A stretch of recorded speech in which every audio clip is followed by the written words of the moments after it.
நேயர்கள் எல்லாருக்கும் வணக்கம். நாகத்வஜாய வித்மகே பத்மஹஸ்தாய தீமகே தன்னோ ராகு பிரசோதயாத். அஜ்வத்வஜாய வித்மகே சூலஹஸ்தாய தீமகே தன்னோ கேது பிரசோதயாத். என்ன ராகு கேது மந்திரம்லாம் சொல்கிறேன் அப்படின்னு பார்க்குறீங்களா? இந்த வீடியோவில் 2025 வருடத்திற்கான சிறப்பு ராகு கேது பயிற்சி பலன்கள் அப்படிங்கிறது தான் பார்க்க போகிறோம். அதாவது தமிழ்நாட்டில் ராகு கேதுக்கள் அப்படிங்கிறதுல பல ஜோதிடர்களுக்கே சரியான விளக்கம் அப்படிங்கிறது இல்லை. ராகு யார், கேது யார், இவங்க கொடுக்கக்கூடிய பலன் எப்படி இருக்கும் அப்படிங்கிறது பல ஜோதிடர்களுக்கே தெரியறது கிடையாது. அதாவது ராகு கேதுக்கள், நிழல் கிரகங்கள், சர்ப்ப கிரகங்கள், சாயா கிரகங்கள் இதோட எல்லாரும் முடிச்சிடுறாங்க. நீங்கள் கேரளாவெல்லாம் போய் பார்த்தீங்கன்னா நவகிரகங்களில் ராகு கேதுக்களோட நிலை, ராசி மாற்றத்தை வச்சு மட்டுமே ஜோதிடமே சொல்லி முடிச்சிடுவாங்க, ஜாதகமே பார்த்து முடிச்சிடுவாங்க. அந்த அளவுக்கு இந்த சர்ப்ப கிரகங்களோட அமைவு மாற்றம் அப்படிங்கிறது ரொம்ப முக்கியம். இதில் ராகு அப்படிங்கிறவர் விஷப்பாம்பு, கேது அப்படிங்கிறவர் விஷமற்ற பாம்பு. அதாவது ராகு அதீத தைரியம் அப்படிங்கிறத கொடுப்பாரு, நமக்கு நிறைய கர்ம வினைகள், முன்னோர்களோட கர்ம வினை கொடுப்பாரு. கேதுங்கிறவர் பட்டற்ற ஒரு தன்மையை கொடுப்பாரு. ஒவ்வொரு கிரகங்களுக்கும் ஒவ்வொரு நாள் இருக்குது பார்த்தீங்களா? இப்போ ஞாயிறுக்கு சூரியன், திங்களுக்கு சந்திரன், செவ்வாய்க்கு செவ்வாய், புதனுக்கு புதன், வியாழனுக்கு குரு, வெள்ளிக்கு சுக்கிரன், சனிக்கு சனின்னு. அது மாதிரி ராகு கேதுகளுக்கு கிழமை இருக்கா ஜோசியரை அப்படிங்கன்னா இல்லைன்னு பலர் சொல்லுவாங்க. ஆனால் இருக்குது. ஒவ்வொரு நாள்லேயும் ராகு காலம் அப்படின்னு 1.5 மணி நேரத்தை ராகு எடுத்துக்குவார். யமகண்டம் அப்படின்னு 1.5 மணி நேரத்தை கேது எடுத்துக்குவார். குளிகை அப்படின்னு ஒரு 1.5 மணி நேரத்தை சனி பகவானோட புத்திரன் மாந்தி எடுத்துக்குவார். அந்த வகையில் இந்த கிரகங்களுக்கும் ஒவ்வொரு நாள்லேயும் பங்கு இருக்குது. அப்போ இந்த கிரகங்களுக்கு சுய வீடு இல்லை அப்படின்னா யாரோட வீட்டில் இருக்கோ அதுக்குண்டான பலாபலன்கள் அப்படிங்கிறத கூடுதலாகவே கொடுப்பாங்க. இந்த 2025 ராகு கேதுக்கள் உங்களோட ராசிக்கு எப்படிப்பட்ட மாற்றங்களை கொடுக்க போகுது அப்படிங்கிறத ரொம்ப துல்லியமாக கணிச்சு சிறப்பு தொகுப்பாக உங்களுக்கு தரேன்.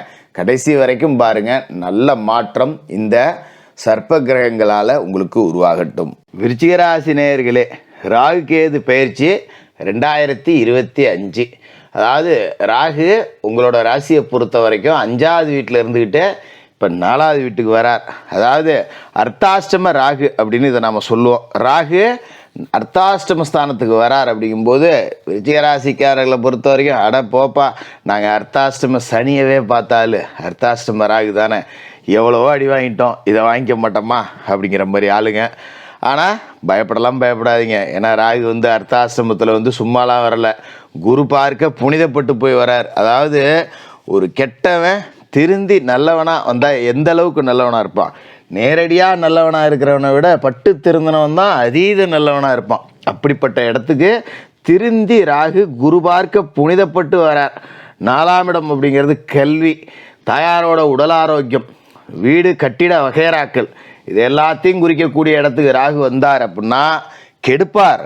ஆனால் இப்போ குரு பார்வைப்பட்டு புனிதமாகிறதால கொடுப்பார், கவலைப்பட தேவையில்லை. அதோட முக்கியமான விஷயம் என்ன அப்படின்னு பார்த்தீங்கன்னா, பிற கிரகங்களை லேசாக ஆசை போட்டு பார்த்தோம்னா கேது உங்களோட ராசிக்கு 11ஆவது வீட்டிலேருந்து 10ஆவது வீட்டுக்கு போகிறார். அதாவது 10ல் ஒரு பாவி இருக்கணும் அப்படின்னு சொல்லுவாங்க இல்லையா? அப்படிப்பட்ட பாவியான கேது 10ஆவது வீட்டுக்கு போகிறாருங்கிறதும் நல்லது.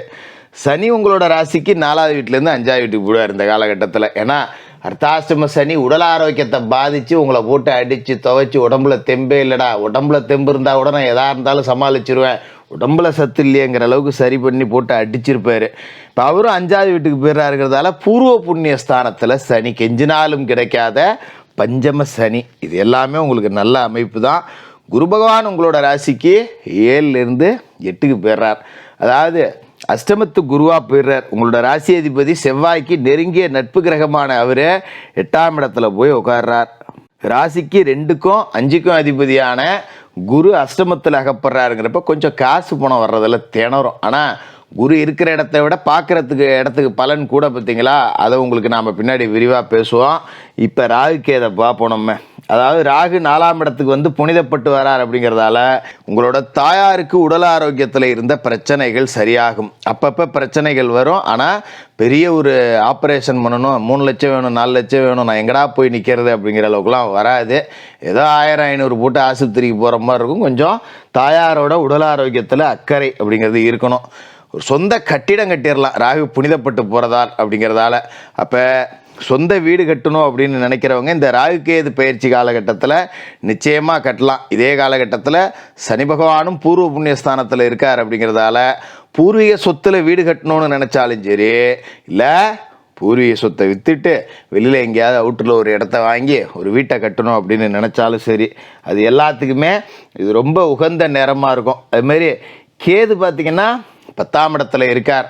தொழில்ஸ்தானம் கர்மஸ்தானம் அப்படிங்கிற இடத்துல ஞானகாரகன் கேது இருக்கார் இல்லையா, உங்கள் தொழில் ரீதியான அறிவு அப்படிங்கிறது உங்களுக்கு உச்சத்தை தொடும். நீங்கள் என்ன தொழிலில் இருந்தாலும் சரி, தொழில் ஒன்று நடத்திக்கிட்டு இருக்கேன், பெருசாக முன்னுக்கு வரல, நானும் என்னென்னமோ பண்ணி பார்க்குறேன், 24 மணி நேரமும் உழைச்சி பார்க்குறேன், யோசித்து பார்க்குறேன், எதுவுமே புதுசாக தோணலை அப்படிங்கிறவங்களுக்கு இப்போ தொழிலை எப்படி கொண்டு போகணும், இந்த ரூட்டில் தான் நம்ம போகணும், இவ்வளோ நாளாக கட்டி புரண்டது எல்லாமே வேஸ்ட்டு, நம்ம கொஞ்சம் மாற்றி யோசிக்கணும் அப்படின்னு தொழிலை அடுத்து எப்படி கொண்டு போகலாங்கிற சிந்தனையில் உங்களுக்கு தெளிவு பிறக்கும்.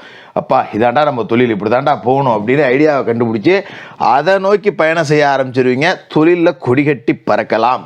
ஏன்னா கேது ஞான காரகன். நம்ம தொழில் விருத்திக்கு என்னதான் யோசித்தாலும் மண்டைக்கு உரைக்காத அந்த ஐடியா இப்போ கிடைச்சிரும்.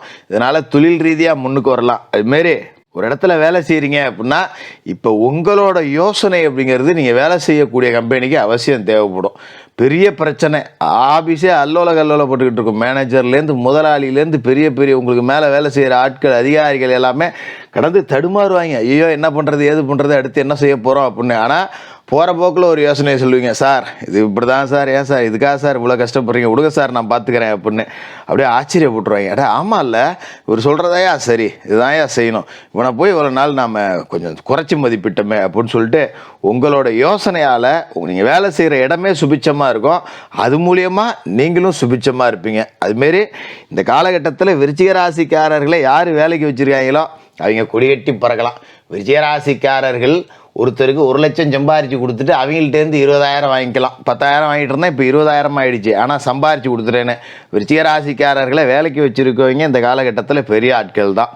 நீங்கள் முதலாளி ஆக முடியுமா அப்படின்னு கேட்டால் முதலாளி ஆகலாம். ஆனால் அடுத்தவனுக்குன்னா 100 ரூபா கிடைக்கும், நமக்குன்னா 30 ரூபா தான் கிடைக்கும். அந்த மாதிரி தான் அடுத்தவனுக்கு யோசனை சொன்னோன்னு வச்சுக்கோங்க, அவன் டாப்பில் போயிடுவான்.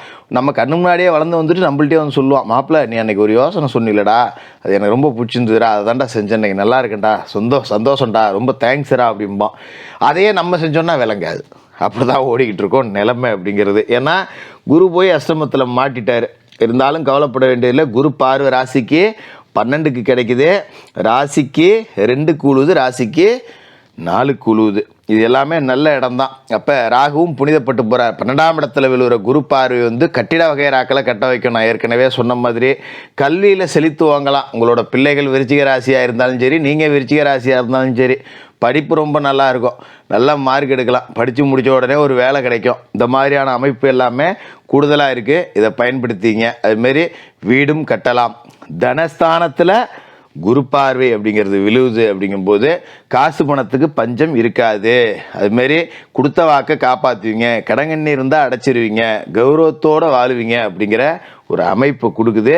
அதோட முக்கியமான விஷயம், ராசிக்கு 4வது வீட்டை ராகுவை குரு பார்த்துறார். அப்படிங்கிறதால ராகுவோட தோஷம் எல்லாமே அதில் அடிபட்டு போயிடுது. ராகு புனிதப்பட்டு போயிடுறார். அதனால் நீங்கள் பெருசாக கவலைப்பட தேவையில்லை. இந்த ராகு கேதுவோட தோஷம் உங்களை எதுவும் அண்டாது. இருந்தாலும் குரு போய் அஷ்டமத்தில் மாற்றார். தன பஞ்சமாதிபதி 2 முக்கியமான இடத்துக்கு சொந்தக்காரரான அவர் அஷ்டமத்தில் மாற்றார். அப்படிங்கும்போது கொஞ்சம் காசு போன விஷயத்தில் கராராக இருங்க. யார்கிட்டயாவது கொடுத்துருந்தாலும் முறைப்படி எழுதி வாங்கிக்கிங்க. யார்கிட்டயாவது வாங்கியிருந்தாலும் சரியான நேரத்தில் வட்டி கொடுத்துடணும். ஒரு ஜாமான் இஎம்ஐயில் வாங்குகிறேன், கட்ட மறந்துட்டேன் டேட்டுக்கு, அதுக்கு 4 மடங்கு வட்டி போட்டு கட்டிக்கிட்டு இந்த மாதிரி வெள்ளம் வச்சுக்கூடாது. கொடுக்கல் வாங்கலில் கவனமாக இருந்தால் கொடிகட்டி பறக்க போகிற ஒரு காலகட்டம் தான் இந்த ராகு கேது பயிற்சி. விருச்சிக ராசிக்காரர்களுக்கு வாழ்த்துக்கள்.